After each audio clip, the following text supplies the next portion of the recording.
Hello YouTube family, કેમ છો મિત્રો? મજામાં? તો મજામાં જશો. સ્વાગત છે તમારું મારા આજના વિડીયોમાં. તો આજે જવાનું છે આપણે બોર ખાવા અને એક વાડીએ ભાત દેવા જવાનું છે. તો વિડીયોના એન્ડ સુધી બન્યા રહેજો. વિડીયો પસંદ આવે તો લાઈક કરજો, ચેનલ પર નવા હોય તો સબસ્ક્રાઈબ કરવાનું ભૂલતા નહીં. વાડીએ જતા પહેલા આવી ગયા હતા ખમણ. તો અમારે ઋષિતા અને દક્ષભાઈ બેસી ગયા છે જો ખમણની ઝપટ કરવામાં.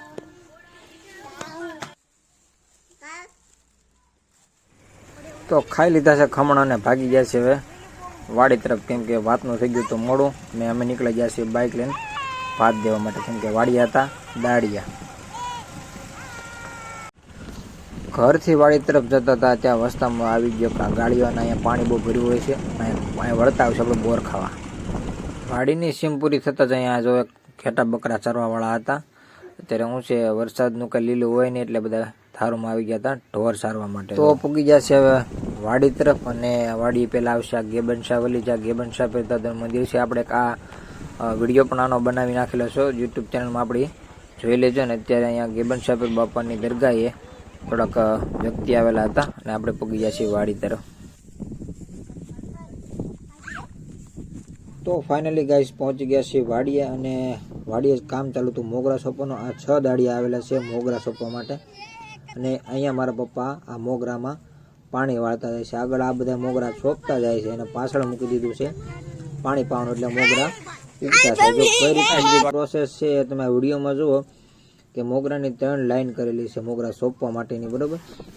અને આ એક પછી એક 4-4 આંગળના ગાળે મોગરા મૂકતા જાય છે અને પાછળ ધૂળ વાળતા જાય છે. એટલે વાહ પાણી પણ મૂકી દીધું છે, એટલે વહેલા છતાં મોગરા પણ ઉગતા થાય છે. તો દાડિયાને ભાત આપીને અમે એવા છીએ આ બાજુ. અમારા રુચિતાને અને હિસકાને લફરપટ્ટીનું ખાવું હતું, એટલે રુચિતાને લઈને અમે એવા છીએ લફરપટ્ટી ખાવા માટે. એટલે રુચિતા બેન તારા આવશે.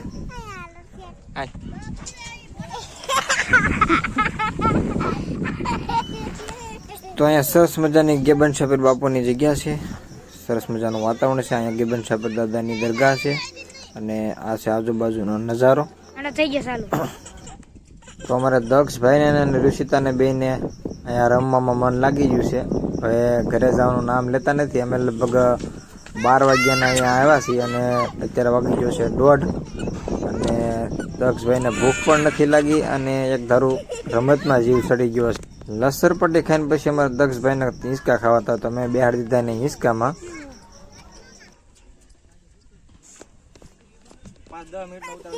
વળી પાછું આ નવું લાવાય, એક હિંચકામાં બેને બેહવું હતું, તો પાછા દક્ષ ને ઋષિતાને બેને એક હિંચકામાં બેહાડી દીધા, કેમ કે બાજુનો હિંચકો ખાલી નહોતો. તો હિંચકાની લફરપટ્ટી પૂરું કરીને અમે આવી ગયા હવે જઈએ છીએ બોર ખાવા તરફ, અને નીકળી ગયા છીએ ગેબન સફેદ દાદાની જગ્યાએથી, અને ભાત પણ અમે મૂકી દીધું છે, અને હવે જઈએ છીએ અમે આવી ગયા છીએ ફાઇનલી ગાઈસ બોરડીએ બોર ખાવા. અને તમે જો બોરડીને કે હજી લાલ આખી ભરેલી છે પાકલ બોરથી, ઝીણા દેશી કટિયા બોર જે આવે ને એ બોર છે. અને હું ને ઋષિતા બે અમે ગાડી મૂકી અને જે ખરા હતા એ બોર મીણા છે વીણવા. સલાખો એક લાવ્યા છે એમ તો, પણ એ નીચે પડ્યા છે વીણી લઈશું, અને પછી થોડોક બોરડીને ખખેરશું, એટલે નવા બોર જે તાજા પાકલ હોય એ બધા ભેગા કરી અને ઘરે લેતા જાઉં. જો સરસ મજાના લાલ બોર છે કટિયા. બોર ખાતા ખાતા અમે ભાળી ગયા હતા રોજડા, અને 7 રોજડા અહીં બેઠેલા છે. તો જો તમને ઝૂમ કરીને વિડીયોમાં દેખાડીશું. અમને જોતા જ રોજડા ઊભા થઈ ગયા છે, એને લાગશે આ મને બેહવા નહીં દે. હવે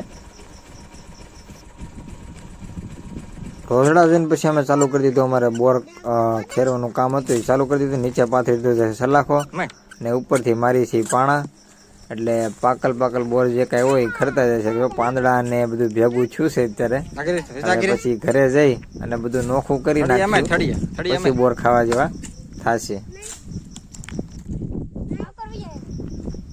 તો મિત્રો અમે એટલા બધા બોર ભેગા કર્યા છે, 4-5 બોડી ખખેરી એટલે બોર ભેગા કર્યા છે. હવે તો આને પેલા કાંટા ને બધું સાફ કરવું પડશે, પાંદડા ને કાચા બોર ને પાકલ બોર ને બધું ભેગું છે. તો મિત્રો હવે બોર અમે વીણી લીધા છે અને જાય છે હવે ઘર બાજુ. તો વિડીયો પસંદ આવ્યો હોય તો એક લાઈક કરજો, અને ચેનલ પર નવા હોય તો સબસ્ક્રાઈબ કરજો અને આવા નવા વ્લોગ જોવા માટે અમારી ચેનલને લાઇક શેર સબસ્ક્રાઈબ કરવાનું ભૂલતા નહીં.